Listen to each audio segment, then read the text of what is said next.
Hello everyone and welcome along to Inside Dakar. Today is a very special day because today is the launch of the brand new Audi RSQ e-tron E2. We are in the heart of Audi Sport, just on the outskirts of the main circuit, and joining me in person, which is fantastic. It's more than a year since last time. Stefan Moser, how have you been? You've been on this incredible adventure with the Dakar Rally and also the Abu Dhabi Desert Challenge. What has it all been like? I missed you the last year, and I'd like to say welcome to the desert of Audi, because we are in the heart of the Audi motorsport area here in Neuburg, and it's a great pleasure for me to stay beside you for the first time after 1 year. Now, in the next 25-30 minutes, we are going to show you a lot of things. We have all the drivers, all the co-drivers with us today. And of course, I would say the main star of the show is the brand new Audi RSQ e-tron E2. You know, Stefan, this is where you work every single day. What has this period been like? Not me. The work of our engineers, of our mechanics and everybody else. But they had worked hard, believe me, even through the last night, because I have to finish the car up to the very last moment. And I'm happy to see the car later on here on the track. We've created a Dakar camp here. We have some guests with us today and creating the perfect atmosphere to show off this brand new car. But before we introduce you to the new car, let's have a look back at what the previous Audi RSQ e-tron got up to.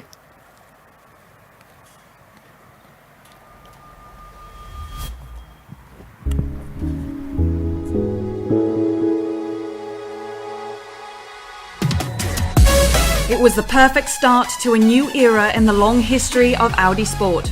After just 12 months of preparation, the team took on the adventure of the Dakar Rally with a vehicle full of innovations, the Audi RSQ e-tron. The electrically powered desert ship impressed immediately, mastering 24,000 kilometers of desert heat and sand. 4-stage victories, and all 3 Audi RSQ e-tron vehicles crossed the finish line. This exceeded even the wildest of expectations. And as we all know, after the freestyle comes the show. At the Abu Dhabi Desert Challenge, Audi makes history with technical innovations. For the first time, a vehicle with an alternative drive concept wins an off-road rally. The huge smiles on the premier winners, Stefan Peter Hansel and Edouard Bollinger, herald in a successful era for Audi in the field of electric mobility. Well, it certainly has been a huge success so far, Stefan. And we're going to bring in our first very special guest. It's his first day on the job, actually. Here he comes, head of Audi Motorsport, Rolf Mitchell. Come in the middle here, Rolf. Hello, Molly. Hello, Stefan. First day on the job. How are you feeling? Well, with that start, pretty amazing there. In my former function, of course, I had the contact to the motorsport guys, but I think, one couldn't start better than having this huge event and, of course, seeing, I think, a really, really nice car. It's so clear that there's just a huge amount of passion that goes into making this project. It was done in record time to get ready for the first Dakar. You know, what is your background? What is your motorsport passion? Well, the motorsport passion started when I was a very little boy, and during my career I just had the chance to have many interfaces, starting with the Audi Sport TT Cup and many other things through my Audi Sport career. But this dimension I saw here is just, it's another league. Because the combination of technique, also leaving the circuit racing and going into a very unknown sphere was also for me to see that last year. And believe me, I saw you both every day on my screen. It was just amazing. And now being part and being in the middle of that is just an honor for me, yeah. How does it sound for you, head of motorsport? Honestly, pretty curious, to be honest, because if you're a little boy and could dream a job, you would do it like this, and to achieve it is even more. I think it will take some days until I can believe it, but working with these amazing people, this is the main thing, and the title is another thing, but acting together as a team, I think it's more important. Let's talk about titles, because Sven Quandt is here with us today, so we have to build up some pressure on him. What is the target for the next Dakar? Well, believe me, that was also one of my first actions. Long learning from Sven. Of course, this long year experience from the team. I think the target is clear. In the first time we learned in Dakar, And the second time, and this is Sven and my common goal, of course, we want to achieve a podium, and everybody can choose the position on the podium. But we know it's a tough one, but we don't go on a track or into the desert with less expectation. So let's keep on pushing. Tell us a bit about the status of the project right now. Well, Stefan said it. Of course, it is an intense phase, building up all the cars, and I know that Sven and our teams are really doing an amazing job and spending a lot of time. Yeah, of course, we live from the learnings, from the expectations for this year, and the learnings from the first season. I think it's the most important one, to actively listen to the drivers, to the engineers, and also about all the circumstances to really improve the whole system. And I think, talking about the status, we're quite on track. And if you're going to see the new generation of the car, it's visible that we have, I think, done a lot of things to be prepared well. So we're on track. We're right before the second test, which will happen in Morocco. And then it's the Rally Morocco, and then we're going for the big one. Yeah? So, next part, are you coming to the Dakar? That's no question, of course, of course. This is my job. No, of course, I ever dreamed of being part of that. And Sven and me, of course, are, let me say, the last two to take decisions. Therefore, I try to attend the test in Morocco. I will be at the Rally Morocco, and of course, I will be at Dakar. And will you do the full experience? Will you sleep in a tent? Yeah, they told me I have to sleep in a caravan with Matthias Ekström, which is pretty tough. But yeah, we will solve this. And then, of course, doing the New Year's Eve with the legends of drivers. So it's pretty cool to live the experience there when we see about Carlos, Stefan, and Matthias. So of course, you have to be part of that team also to contribute your part. Yeah, that's why I'm there. So I'm sure you've had a chance to speak with the drivers and co-drivers. How are their feelings towards this new development of the car? I think they're all amazed of the car and about the working of the concept due to this really electric drivetrain with the energy converter. So with all the advantages, and of course everybody is really, I think he's really amazed to take the next step. So we could achieve 4 podiums and 4 stage wins and 14 podiums. And I think for the next time, everybody wants to do one step more.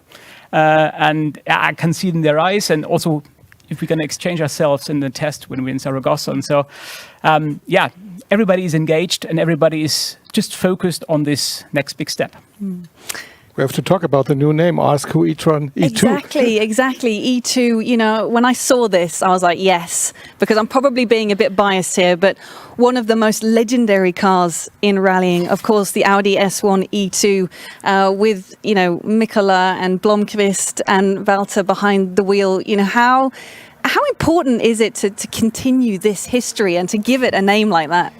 I think you asked the right one now. I was part of that taking decision because this is exactly, we were born in the rally sports, and E2 for me is just linked with a cult car. And if you're going to see the next generation, then I think it deserves the name E2. And this is also coming from a great tradition, but then, of course, developing into the future with electrification, with some more progress. And I think this is a perfect combination. And yes, E2, I had the same feeling as you. Yeah, that one. Legendary, iconic. Yeah. Well, thank you very much for that chat, Rolf. We will now have a look at the background for giving the new Audi RSQ e-tron the name E2.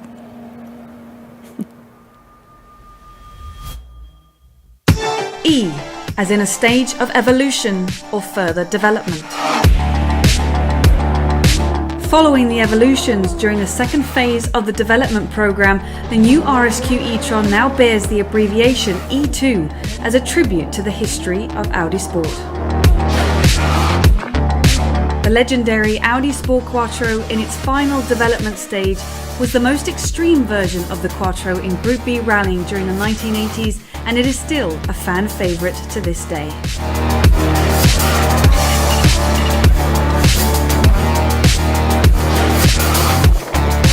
With the abbreviation being carried forward to the new Audi RSQ e-tron E2, Audi wants to continue this successful tradition.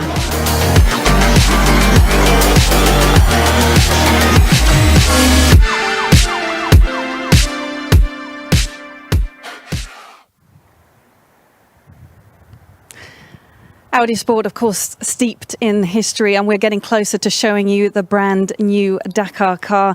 It will arrive here shortly, but let's first show you the main changes on the car.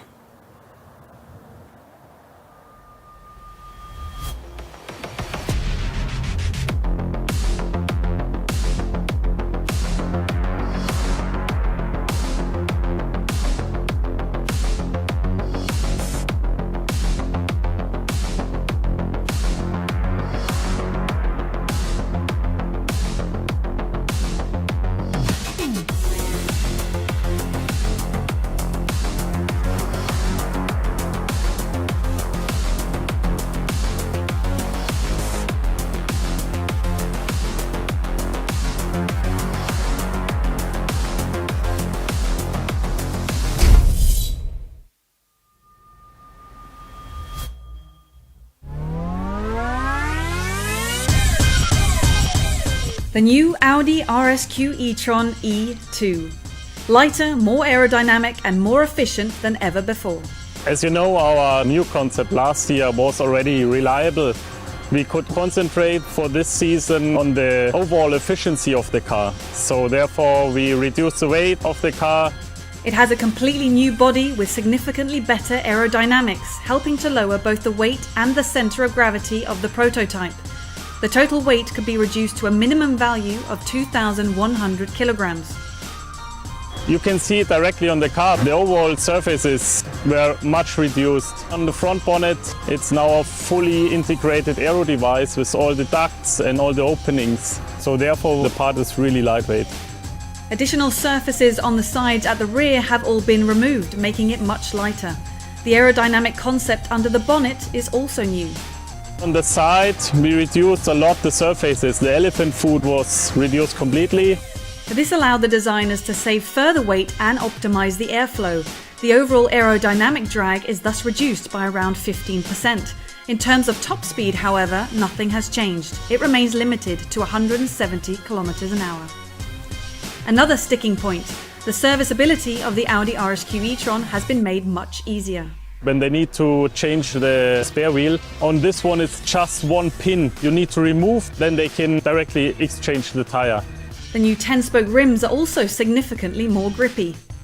The Audi RSQ e-tron E2, a further development with the ultimate goal of optimal performance for the greatest possible success.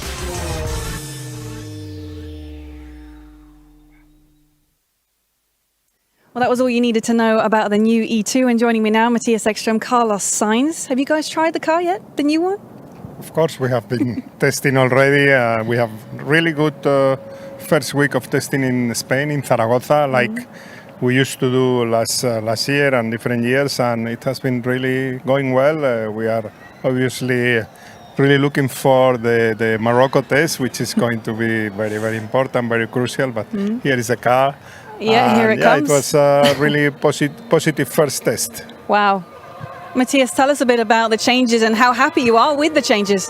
Yeah, I mean, I think from the design you can see by yourself. I think it looks like a Formula One car for the desert now with all the new aerodynamic updates. But when it comes to handling, it's easy to feel that the car is lighter, and also all the details that we wanted to improve have changed. So it's very obvious that we as drivers are very happy, but then of course there's always a downside. We have slightly less power than last year, but all in all a very big improvement. And as Carlos said, we had a very good test in Zaragoza, and we all look forward to the next one in Morocco.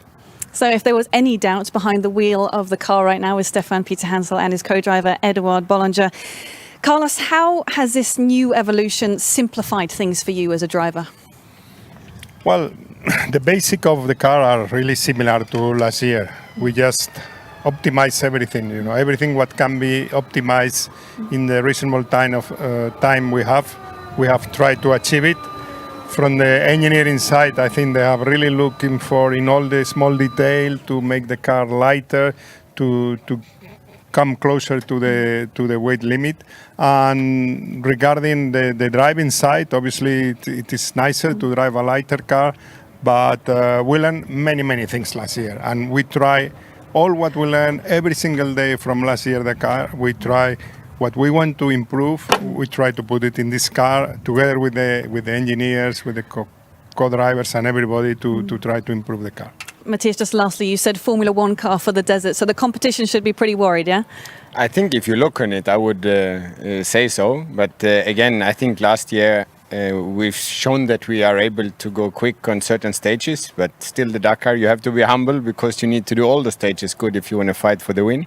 And that's the ultimate goal for all of us. And yeah, I'm still super excited to be here and also to be again having the same teammates with Stefan and Carlos. Because for me, it's like a dream come true to have those legends as teammates, to learn from the best in the sport. And I just enjoy the moment. Definitely. Thank you to the two of you. Best of luck with all the races coming up. And let's have a chat with Stefan. You look pretty happy and comfortable in there. Yes, it's it's really fun also to drive, always to drive the new car. We did some good tests last month in Spain, and yeah, I need to say that we take a lot of pleasure to drive. It's again a new step, and best feeling than last year again, and also fast. Tell us what parts of the car, what parts of the driving are different from the previous car? I have the feeling that the car is more free. I don't know why, probably due to the aerodynamic, When to get the top speed, it's look more easy. But it's also can be also with the weight because we have a car a little bit lighter than last year, and but for sure we keep exactly the same concept. So the powertrain, the electric powertrain is exactly the same. So and it's really good because we saw last year that it was really a good concept. But yes, I feel the car really more free, more light. Oh, more free. That sounds good. Are there any changes for you and Edu inside the car? No, it's just a small thing to adjust the position, but also the dashboard. All the buttons are really in the good position, and we have good air conditioning also inside, so it's really comfortable. Especially during the race, like we did in Abu Dhabi, for example, but also during the Dakar. Some days will be really hot, so good air condition and the position, because we stay around between 6 to 10 hours inside the cockpit every day. So we need to work on our position. It's really important also. Now, huge amounts of data have been collected at the two rallies that you've done this year. How intense has that work been, and how close has that relationship been from the two of you reporting back to the engineers and making these changes? Since the beginning, it was really it's a good knowledge from everybody. But to work together now since more than 1 year, it's more free, more relaxed, and we understand a little bit more how to work together. And yes, it's at the end this year it was not the same job than last year. Last year it was really the beginning, and now we work more on the small detail, just for the performance for sure. But yeah, and also with Edouard, it's really good to spend the time together because we are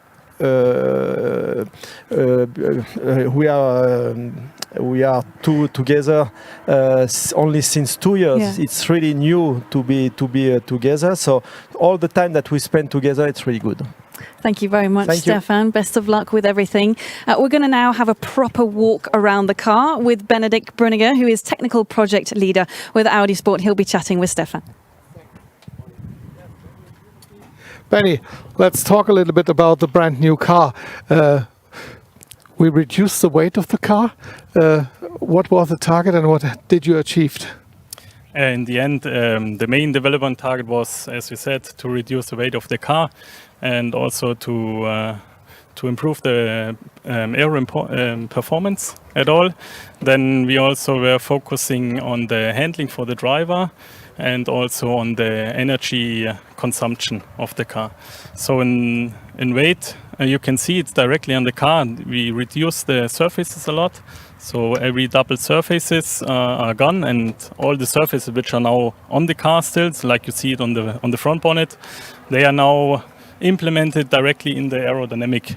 So you have the surface which are guiding the air around the parts, and we reduce also on the side Here the elephant foot. Yeah, we have to explain what the elephant food. We're always talking about the elephant food, but most of the people didn't know what it is. Yeah, it was a big part here in front, which is now reduced. We have here just a mud flap holder now at the end, also on the rear. So when we go back, all the double surfaces from the rear bonnet and the fin was gone, just to have really focus on the weight reduction. How many kilos do we lost here in the back, for example? I think this is my favorite view on the car, the backside. This is so beautiful. It looks so futuristic, and future as an attitude is the right claim for this car, I think.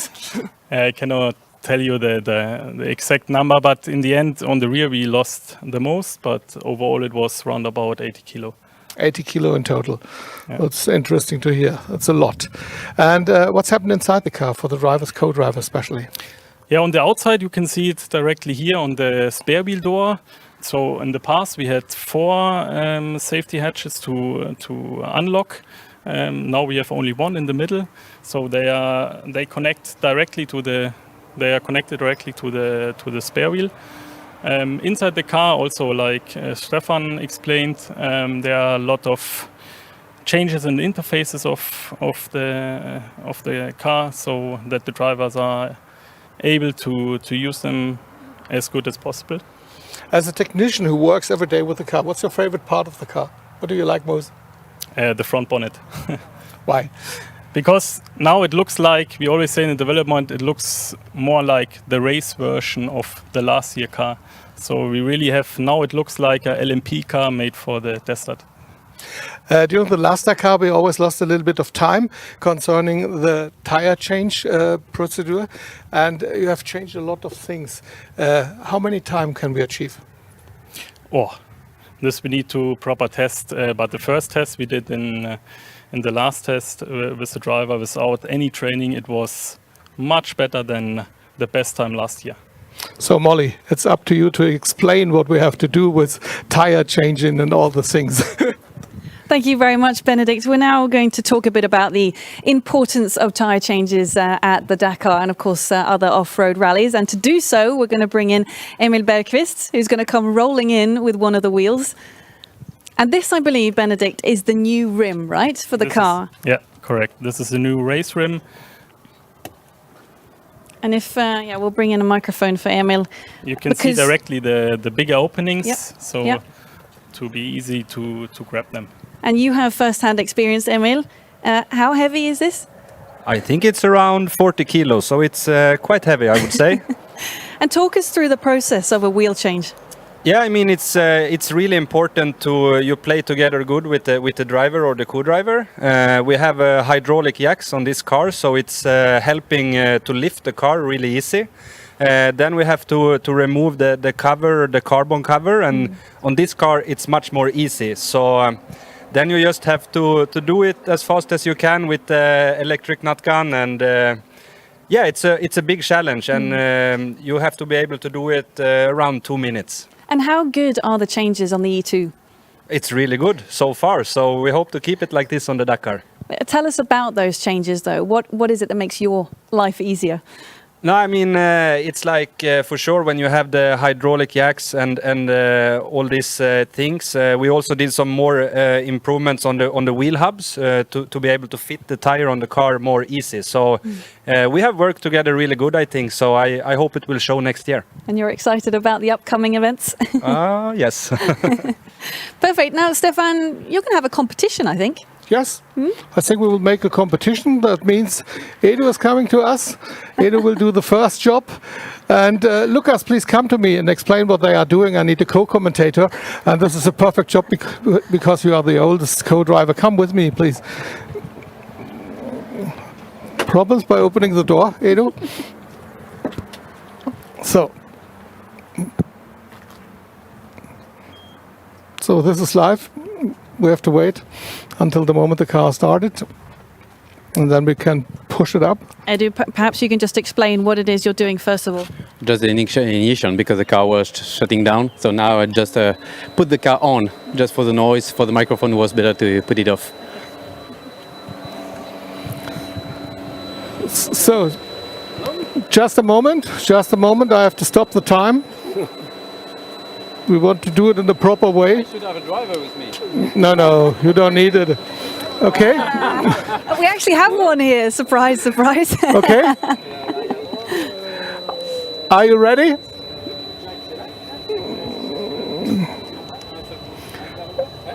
Okay. You need to tell us when to start the time. Are you ready, guys? We did no training at all. Huh? That's no problem. We want to see it. And then we will check it once again during the Dakar. Okay, ready? Steady, go.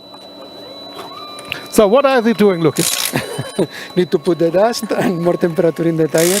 Now the first thing is the jack down and the co-driver remove the screws. But now it's the surface it's clean.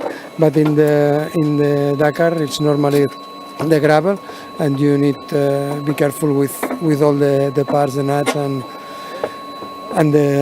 fix the old tire inside, because now the tire have a pressure, but when you puncture you are out of the pressure, and you need to tight proper with the straps, because it's very easy to lose the tire in the middle of the stage. We heard about the 40 kilos weight of the tire rim combination. Did you make some special program to fix it?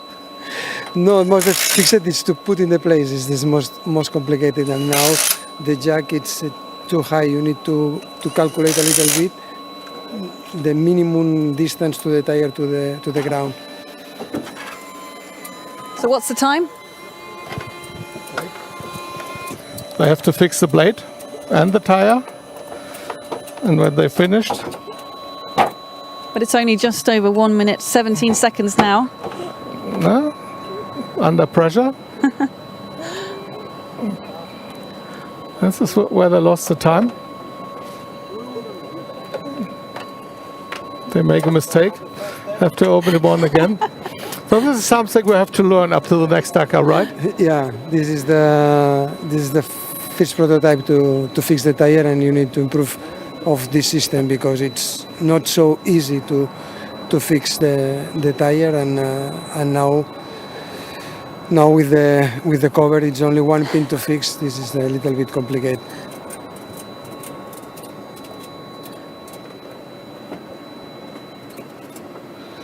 Stefan, you lost a minute by fixing the side plate. Did you know that? He have a good gap now. He have a good gap with the other car. Okay, ready? 2 minutes and 14 seconds. 2 minutes 14. No, but we need to do already more training, because at the end the car was not completely ready due to the mechanics, not you. Of course, not because of you two, no. No, but we need to do a training. But the system is for sure is okay now, and we just need to do 2, 4, 10 times maybe, and we will be ready. For sure. How much easier is this new system? It's I don't know, but last year at the end the key is never stopped for the puncher. You know, this is the best thing that we can do. Less puncher as possible, and if we have a puncher, for sure we need to lose less time as possible also. And with a new system, probably under 2 minutes it will be okay. That's very impressive. Have we got another contestant for this competition? Of course. Yeah. He's waiting. He's waiting. Did you see him? And where's Matthias? Matthias must help him. I'm sure this is coming as a bit of a surprise for and them. Carlos is still smiling because he's happy that Lucas is a co-commentator and he doesn't have to work today. So,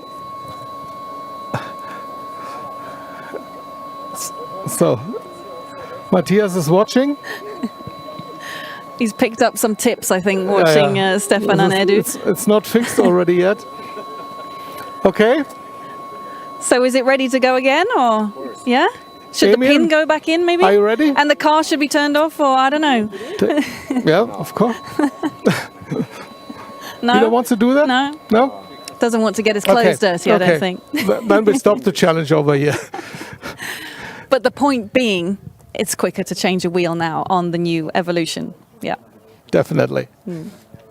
Well, very impressive to see the brand new car. You know, so much work has gone into this, and we're going to see the car in action in not very long. Why don't you tell us, Stefan, what's coming up next? Next is the test in Morocco, and 2 weeks later we stay once again in Morocco for the Rally de Morocco, and it will be very interesting how everything works in under rally conditions. So it's completely different to do something here in Neuburg and to do it in the desert. And all 3 crews will be taking part in all of this, Yes, yeah? hopefully, and they are all totally focused, I think. Take a look in Carlos' eyes. He can't wait to drive the car in the rally. I'm sure for that. Did you? Absolutely, really looking for Morocco. You know, it's a long time since we don't race. We obviously test. We obviously work in the car, and we are really looking forward to prepare the Dakar the best possible way. And Morocco is the best way to arrive to Dakar well prepared. This is where we need to find out where we are, to fine tune the last small detail, to see if it is small thing that we need to improve. So it's a very important event for us, and all the 3 cars will be there, the whole team, and it's our final test, which is crucial. Carlos is like a racehorse. He always wants to go on the track. And if everyone can remember the Dakar last year, the first time with this car, the incredible success that you all had, you know, with the stage wins, it was 4 of them, many podiums as well, and Matthias also finishing 9th overall. So it's exciting to think what can happen at the next one with this new evolution of car. So I think we say that that's it from the launch of the brand new car. We will be back with more Inside Dakar from the test and, of course, Rally Morocco. So thank you so much for watching, and we'll see you soon.